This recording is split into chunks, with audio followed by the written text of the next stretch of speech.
बिस्मिल्लाहिर्रहमानिर्रहीम। अस्सलाम वालेकुम नाज़रीन, आप यूट्यूब चैनल देख रहे हैं। मैं इमरान खान हूँ। सुप्रीम कोर्ट ऑफ पाकिस्तान में केस चल रहा है कि इंतखाबात 90 दिन में होंगे। अब इसमें मुख्तलिफ मामलात निकाले गए हैं। एक तो ये है कि मेंटेनेबिलिटी का मामला जो है वो उठाया जा रहा है कि ये अज़ खुद नोटिस की समाअत हो सकती है या नहीं हो सकती, इस मामले को उठाया गया। दूसरा ये उठाया गया कि कुछ जजेस हैं बेंच के अंदर, उनके ऊपर जो है वो एतराज़ किया गया, और आज ये एतराज़ जो है वो फ़ारूक एच नाइक साहब ने भी किया। यही एतराज़ PMLN कर रही है, PDM की जमातें और कुछ और लोग भी एतराज़ कर रहे हैं। लेकिन क्या ये एतराज़ इनको इसके जवाब बना के बेंच को तब्दील किया जा सकता है?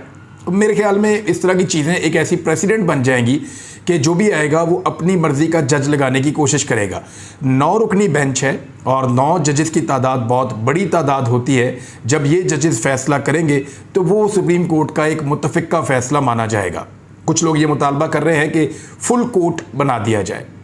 मेरी अज़हर सिद्दीक़ साहब से बात हुई, उन्होंने कहा कि अदालत की कार्रवाई देखकर ऐसा लगता है कि बुध वाले दिन तक, यानी बुध या जुमेरात वाले दिन तक सुप्रीम कोर्ट ऑफ पाकिस्तान किसी नतीजे पर पहुंच जाएगी और 90 दिन के अंदर शर्तिया इंतखाबात होंगे पंजाब में और खैबर पख्तूनख्वा में। इससे ज़्यादा आगे मामला जा नहीं पाएगा। मोहसिन नकवी से पूछा गया, उन्होंने कहा जी हम तो इलेक्शन करवाने के लिए तैयार हैं। दूसरा उनके पास ऑप्शन कोई नहीं है, क्योंकि आईने पाकिस्तान के मुताबिक जब भी इंतखाबात होंगे वो 90 रोज़ के अंदर अंदर होंगे, और आइन के अंदर ये तमाम चीज़ें तहरीर हैं। एक बड़ी अजीबोगरीब सूरत उस वक्त पैदा हो गई सुप्रीम कोर्ट ऑफ पाकिस्तान में जब, बल्कि मैं आपको ट्वीट पढ़ के सुना देता हूं ताकि आपको सारी बात समझ आ जाएगी इस ट्वीट से ही। ट्वीट जो है वो साकिब बशीर साहब ने लिखी है, जर्नलिस्ट हैं, वहाँ मौजूद थे। उन्होंने कहा आज सुप्रीम कोर्ट में अज़ खुद नोटिस केस की समाअत के दौरान उस वक्त हैरान कुन माहौल बना जब पाकिस्तान पीपल्स पार्टी के वकील फ़ारूक एच नाइक साहब ने जस्टिस जमाल मंदोखेल का नोट पढ़ना शुरू किया तो चीफ जस्टिस ने हैरानगी से पूछा कि ये नोट आपके पास कैसे है? अभी तो ये ऑर्डर का हिस्सा भी नहीं बना, अभी तो दस्तखत भी नहीं हुए थे। तो फ़ारूक एच नाइक ने कहा कि नोट मेरे पास है। अब ये नोट जो है वो सोशल मीडिया पे मौजूद है और हर तरफ सर्कुलेट कर रहा है। तो वो कौन है जिसने फ़ारूक एच नाइक साहब का नोट जो है वो निकाल कर एक पार्टी के वकील को दे दिया, हालांकि वो अभी ऑर्डर का हिस्सा नहीं बना? ये बड़ी अनफॉर्चुनेट चीज़ है और सुप्रीम कोर्ट ऑफ पाकिस्तान को इस तरह की चीज़ें मुतनाज़ बनाती हैं और उनके ऊपर जो है वो उनको तकसीम करने की कोशिश तो आपके सामने मरीम नवाज़ ने बहुत की है और वो लगातार कर रहे हैं। और मरीम नवाज़ ने एक और कारनामा किया है, मैं आपको भी थोड़ी देर में बताऊंगा, लेकिन इस पर फवाद चौधरी साहब का भी एक मौक़िफ़ है। फवाद चौधरी साहब ने कहा यह बहुत काबिल तशवीश है कि जस्टिस जनाब बंदोखेल का नोट जो अभी ऑर्डर का हिस्सा भी नहीं बना वो फ़ारूक एच नाइक साहब के पास पहुंच गया।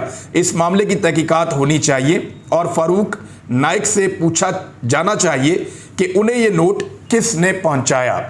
तो ये एक इम्पॉर्टेंट बात है। कल 2 जजेस के बारे में बात की जा रही थी, आज एक और जज के बारे में बात की जा रही है। तो ऐसा लगता है कि अगले 4 दिन के अंदर सारे के सारे 9 जजेस को मुतनाज़ बना दिया जाएगा। अब बजाय इन चीज़ों में पढ़ने के मौजूद सुप्रीम कोर्ट के तमाम जजेस को, 9 के 9 जजेस को मिलकर अपनी दानिश में एक आइन और कानून के मुताबिक फ़ैसला दे देना चाहिए। और फ़ैसला होगा क्या, इस पे मुख्तलिफ लोगों की राय आ रही है। मैं सबकी राय आपको नहीं बता सकता, लेकिन मैं आपको बताता हूँ माहिर कानून लतीफ़ खोसा साहब, जिनका ताल्लुक पाकिस्तान पीपल्स पार्टी से है और पीपल्स पार्टी इस वक्त PDM सरकार का हिस्सा है, मैं उनका मौक़िफ़ आपको बता देता हूँ। लतीफ़ खोसा ने गुफ्तगू करते हुए कहा कि इलेक्शन रवां साल ही होने हैं, चाहे कुछ भी हो जाए। आइन के मुताबिक 90 दिन के अंदर इलेक्शन करवाना ज़रूरी है। लिख कर रख लें, सुप्रीम कोर्ट 90 दिन में इलेक्शन करवाने का हुक्म देगी।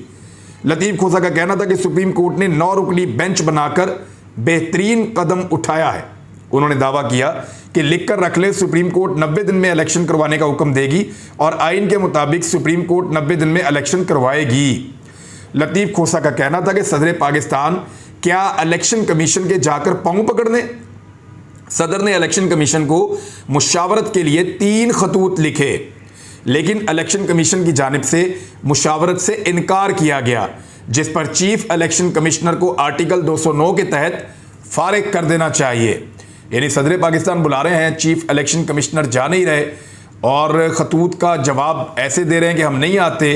तो जब वो नहीं जाएंगे, मुशावरत नहीं करेंगे, तो आईनी प्रोसेस के अंदर रुकावट सदर पाकिस्तान ने नहीं, चीफ इलेक्शन कमिश्नर ने डाली है। ख्वाजा आसिफ साहब ने 2 आज स्टेटमेंट दिए हैं। उन्होंने कहा कि हमारे जजेस हमारी हुदूद में दाखिल होंगे तो हम सवाल उठाएंगे। राणा सनाउल्लाह साहब ने बड़े सख्त अल्फाज कल पाकिस्तान की जुडिशरी के बारे में बोले थे। मरियम नवाज ने प्लानिंग के साथ बाकायदा जो पहले तस्वीर जो है पावर पॉइंट के ऊपर तैयार करवा के वो दिखाई कारकुनों को, और उनकी बुनियाद के ऊपर एक प्रोपेगेंडा किया मुअज़्ज़िज़ अदलिया के जज साहिबान के ऊपर। और मरियम नवाज का मीडिया सेल और व्हाट्सएप ग्रुप से जुड़े हुए सहाफ़ी वो भी लगातार पाकिस्तान की अदलिया के ऊपर कीचड़ उछाल रहे हैं और लगातार उछाला जा रहा है। अब मुख्तलिफ लतीफ़े बनाए जा रहे हैं जजेस के ऊपर, बेंच के ऊपर मुख्तलिफ जुमले कसे जा रहे हैं, मुख्तलिफ लतीफ़े बनाए जा रहे हैं, और ये सारी चीज़ें इसलिए की जा रही हैं कि आईने पाकिस्तान के मुताबिक अदालती फ़ैसला करने की बजाय इस सारे मामले को सियासी और मुतनाज़ बना दिया जाए। देखें, जब ये मामला मेरिट के ऊपर आएगा ना, तो आईने पाकिस्तान के मुताबिक 90 दिन में इलेक्शन होंगे, लेकिन मेरिट के ऊपर इस मामले को PMLN, पीपल्स पार्टी और PDM की जमातें लड़ना नहीं चाहते। वो इस मामले को मेरिट पे लड़ने की बजाय इसको एक सियासी इशू बनाकर जजेस की तज़हीक के ज़रिए से इस सारे मामले को कंट्रोवर्शियल या मुतनाज़ करना चाहते हैं।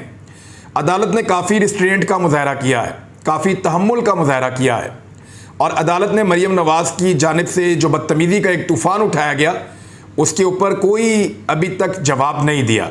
लेकिन कब तक ये तहम्मुल का मुज़ाहरा किया जा सकता है? बिलाखिर अदलिया की भी एक रेड लाइन है और उसको बार बार क्रॉस किया जा रहा है। अदलिया कब तक तहम्मुल का मुज़ाहरा करेगी? किसी वक्त वो नोटिस लेंगे, और क्या उससे मरियम नवाज़ का मकसद पूरा होगा? पब्लिक के अंदर उनको पजीराई नहीं मिल रही। उन्हें लगता है कि जब वो अदालतों के साथ लड़ेंगे तो पब्लिक में उनको पजीराई मिलेगी। ख्वाजा आसिफ ने कहा कि पंजाब और खैबर पख्तूनख्वा में इलेक्शन मामले पर सुप्रीम कोर्ट के 9 जजेस का बेंच बनना खुशाइंद है। इस मामले पर फुल कोर्ट तश्कील दिया जाना चाहिए और पूरा सुप्रीम कोर्ट मसले का हल ढूंढे। अब मैं आपको एक और चीज़ दिखाता हूँ। ये ज़रा आप खबर देखें, और ये ज़्यादातर खबर जो है वो ARY में छपी है और बाकी जगहों पे भी आई है। शहबाज शरीफ ने ऐलान किया था कि जो उनके साथ वज़रा है उनकी सिक्योरिटी कम कर दी जाएगी। वफाकी वज़रा हैं, बड़े इंपॉर्टेंट लोग हैं और उनकी जान को ख़तरा भी होता है। वज़ीर दाखिला भी होता है, वज़ीर ख़ारजा भी होता है, वज़ीर दिफा भी होता है, वज़ीर ख़जाना भी होता है, वज़ीर इत्तलाआत भी होता है। तो सारे वज़रा होते हैं बड़े इंपॉर्टेंट, और एविएशन का भी होता है, रेलवे का भी होता है। तो शहबाज शरीफ ने कहा था कि हम अखराजात कम कर रहे हैं और प्रोटोकॉल्स को कम कर रहे हैं। वज़रा के साथ एक सिक्योरिटी गाड़ी का ऐलान किया गया था, लेकिन मरियम नवाज़ ने अपने चचा शहबाज शरीफ की बचत के दावों का पोल खोल दिया है। चचा की बचत के दावे भतीजी ने हवा में उड़ा दिए हैं, और मरियम नवाज़ के काफ़िले में बहुत सारी पुलिस की मोबाइलें पेश हैं। यानी मरियम नवाज़ साहिबा का प्रोटोकॉल किसी वज़ीर आज़म के प्रोटोकॉल से भी ज़्यादा है। और शहबाज शरीफ साहब जो बचत करने के दावे कर रहे थे, शहबाज शरीफ साहब जो ये कह रहे थे कि उनके वज़रा सिक्योरिटी बहुत कम लेंगे, वो अब इसको कैसे जस्टिफाई करेंगे? क्योंकि इक़दामात उन्होंने उठाने हैं, गवर्नमेंट उनकी है, और मरियम नवाज़ ने अभी तक कोई ऐसा स्टेटमेंट नहीं दिया या कोई ऐसी चीज़ नहीं की जिससे उनकी जान को ख़तरा हो, और ना उनके बारे में ऐसे कोई थ्रेट्स मौजूद हैं। ना वो आज तक कभी MNA बनी, ना वो आज तक कभी वज़ीर बनी, ना वो आज तक कभी किसी हुकूमती अहम ओहदे के ऊपर रही। तो जो वफाकी वज़रा हैं उनको तो एक एक गाड़ी, और मरियम नवाज़ के साथ गाड़ियों का पूरा एक बारात, एक बहुत लंबा काफ़िला।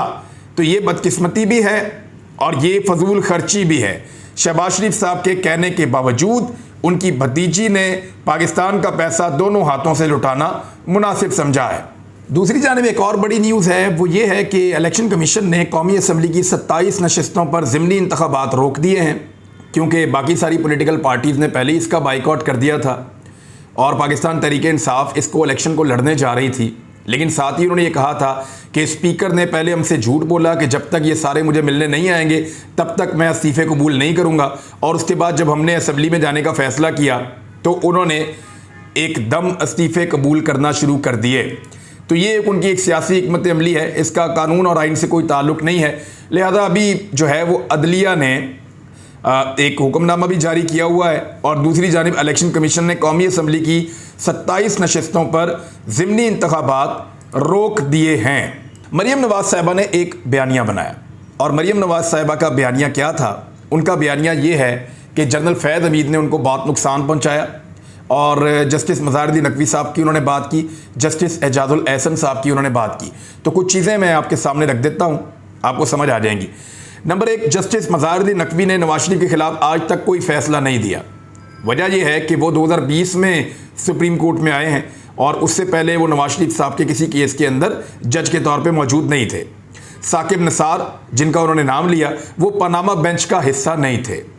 जनरल फैज़ 2017 में, जनरल फैज़ के बारे में मैं आपको अलग से बताता हूं। जस्टिस खोरसा ने झूठ बोलने पर नवाज शरीफ को नाइल किया, लेकिन वो माइनॉरिटी जजमेंट थी, यानी वो मेजॉरिटी जजमेंट नहीं थी। तो अब आ जाए एक और फैक्ट शीट जिसमें जनरल बाजवा और जनरल फैज़ के बारे में, मरीम नवाज साहबा के जो कुछ इल्ज़ामात हैं जनरल फैज़ पे, वो मैं आपको बता देता हूं। नवाज शरीफ डिस्क्वालीफाई हुए 27 जुलाई 2017 को।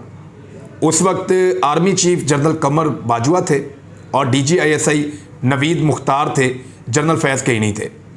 नवाज शरीफ को जेल हो गई और 10 साल के लिए उनको जेल में भेजा गया। 6 जुलाई 2018 को आर्मी चीफ बाजवा साहब थे और DGISI नवीद मुख्तार साहब थे। अब इन दोनों चीज़ों में तो जनरल फैज़ का कोई रोल ही नहीं था। हाँ, लेकिन एक चीज़ में जनरल फैज़ जो है वो रेलिवेंट हो सकते हैं, क्योंकि नवाज शरीफ साहब को जो पाकिस्तान से फ़रार करवाया गया वो 19 नवंबर 2019 को करवाया गया और उस वक्त आर्मी चीफ जनरल बाजवा थे और DGISI फैज़ हमीद थे। जनरल फैज़ हमीद ने बहुत मदद की है PMLN की बहुत सारी जगहों पे, यानी जनरल फैज़ हमीद साहब के टाइम के ऊपर PMLN को बड़े फ़ायदे पहुंचे हैं और बहुत बड़े बड़े फ़ायदे पहुंचे हैं और उनका जो डील का प्रोसेस है वो उसी दौर में शुरू हुआ था। यानी ऐसे ही नहीं सलमान शहबाज पाकिस्तान से बाहर निकल गया था, अली इमरान भी इसी तरह जो है वो अचानक पाकिस्तान से बाहर नहीं निकल गया था। तो बहुत सारे लोगों को बहुत सारी सहूलतकारी एस्टेब्लिशमेंट की जानिब से दी गई थी, लेकिन मरीम नवाज साहबा आज जिन्होंने उन पर एहसान किया उन्हीं पर कीचड़ उछाल रही हैं, सिर्फ सस्ती शोहरत के लिए और अपनी एक कंपेन बनाने के लिए। कभी वो फ्राई पैन को बीच में ले आती हैं, कभी वो काल कोठरी कह देती हैं एक VIP कमरे को, और बड़े अजीबोगरीब किस्म के स्टेटमेंट देती हैं। नवाज शरीफ के बारे में उनका दावा है कि नवाज शरीफ फ्रंट से लीड कर रहा है और जुल्फी बुखारी के बारे में इन लोगों का दावा था कि वो पाकिस्तान से भाग जाएगा। तो आज रावलपिंडी में जेल भरो तहरीक में गिरफ्तारियां हुई हैं। जुल्फी बुखारी ने गिरफ्तारी दी और चौहान साहब ने गिरफ्तारी दी, दीगर कुछ और रहनुमाओं ने गिरफ्तारी दी। कोई 90 के करीब कारकुन पाकिस्तान तहरीक इंसाफ के रावलपिंडी में गिरफ्तार हुए और पुलिस जो है वो कारकुनों को वापस भेज रही थी, इसलिए कि जो प्रिजन वैन्स हैं उनके अंदर मजीद जगह मौजूद नहीं थी, बल्कि वो ज़बरदस्ती वैन से उतार के उन्होंने बंदे कम किए और उसके बाद जितने बंदे उनके साथ जा सके उनको वो जेल लेकर चले गए। PTI के ज़्यादा लोग जेल जाना चाहते थे, लेकिन पुलिस के पास कैपेसिटी कम थी रावलपिंडी में, लिहाजा 90 के करीब लोग जो है वो जेल जा सके हैं। जुल्फी बुखारी के बारे में कहा जाता था कि ये पाकिस्तान को छोड़कर लंदन में भाग जाएगा, लेकिन आपने देखा कि उन्होंने गिरफ्तारी दे दी। लेकिन जिस शख्स ने फ्रंट से लीड करना था वो लंदन में बैठा है और पाकिस्तान वापस आने का नाम नहीं ले रहा, हालांकि उसके भाई की इस वक्त पाकिस्तान में हुकूमत है। अल्लामा राजा नासिर अब्बास जैदी साहब ने कल कहा था कि वो भी गिरफ्तारी देंगे। इमरान खान साहब ने उनके इस एक्ट को सराहा भी था और बिलाखिर उन्होंने गिरफ्तारी दे दी है और वो भी एक प्रिजन वैन के अंदर अपने साथियों समेत भर के जेल पहुंच गए हैं। अब दूसरी जानिब जो शाह महमूद कुरैशी साहब हैं और असद उमर साहब हैं, उनके लिए भी मामलात अदालत में गए हैं। असद उमर साहब ने स्टेटमेंट भी दिया है और उनका ये कहना है कि ये बहुत ज़्यादा डरे हुए हैं, हमें अदालतों में पेश किया जाए, हमारे ऊपर मुकदमात बनाए जाएं और कानून के मुताबिक चलाया जाए, ये सियासी नौयत की चीज़ें हमारे साथ ना की जाएं। बहरहाल असद उमर साहब की अहलिया ने रुजू किया है अदलिया से और दूसरी जानिब शाह महमूद कुरैशी साहब के साहबजादे और साहबजादी जो है वो अदालत में गए हैं, उन्होंने रुजू किया है और वहाँ पे खासी सुबकी भी पाकिस्तान तहरीक इंसाफ को हो रही है कि अगर गिरफ्तारियाँ दी हैं तो फिर थोड़ा सब्र कर लें।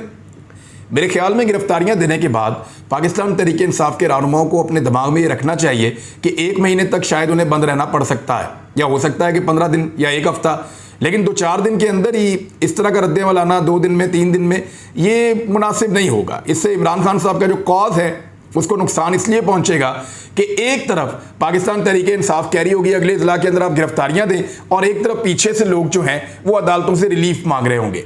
तो इन चीज़ों को छोड़ देना चाहिए और जो जहां बंद है वहां पे इंतजामिया से रुजू करके उनको खाना शाना पहुंचाएं, दवाइयां वगैरह पहुंचाएं और देखें जो सियासी स्टेटस होता है एक सियासी कैदी का वो उसको मिलना चाहिए, इसके लिए अदालत से रुजू किया जाए। अब अगर जल्दबाजी करेंगे तो फिर पहले गिरफ्तारी नहीं देनी चाहिए थी। और ये मामला ज़्यादा शाह महमूद कुरैशी साहब की जानिब से या उनकी फैमिली की जानिब से सामने आ रहा है और अब उनकी फैमिली इसके बारे में ये कह रही है कि हम उन्हें रिहा नहीं करवाना चाहते, एक्चुअली हम ये जानना चाहते हैं कि वो कहाँ हैं और हम उनको जो प्रोसेस के अंदर जो कानून के मुताबिक जो फैसिलिटी है वो उनको हम दिलवाना चाहते हैं गिरफ्तारी में भी। एतजाद अहसन साहब ने मरीम नवाज साहिबा के बारे में फरमाया है कि मरीम नवाज ने तो हद ही कर दी है, जजेस की इस तरह जगहसाई नहीं कराई जा सकती, ये एतजाद अहसन साहब ने कहा है। मरीम नवाज के अदलिया पर हमले के हवाले से उनका कहना था कि मरीम नवाज ने तो कल तकरीर में हद ही कर दी, जजेस की इस तरह जगहसाई नहीं कराई जा सकती, जजेस पर इस किस्म की तनकीद के बिल्कुल हक में नहीं हूँ। और फिर उन्होंने कहा कि शहबाज शरीफ ने कहा कि हमारे केस ऐसे जज ना सुने जो हमारे खिलाफ हैं, सुप्रीम कोर्ट ना हो गया, सुप्रीम कोर्ट ए और सुप्रीम कोर्ट बी बना दिया गया है। यानी इसको समझें, वजीर आजम पाकिस्तान कह रहा है, कभी आपने इमरान खान के मुंह से ऐसा नाम सुना था कि हमारे खिलाफ है कोई जज या कोई ऐसी चीज़ बतौर वजीर आजम? तो शहबाज शरीफ बतौर वजीर आजम एतजाद अहसन साहब के बकौल भी जो उन्होंने भी एतराज़ किया है वो ये कह रहे हैं कि वो जजेस हमारे केस ना सुने जो हमारे खिलाफ हैं। यानी ये कैसे कह सकते हैं? तो नाज़रीन अब तक के लिए इतना ही, अपना ख्याल रखिएगा। मुलाकात होती है अगले व्लॉग में। अल्लाह हाफ़िज़।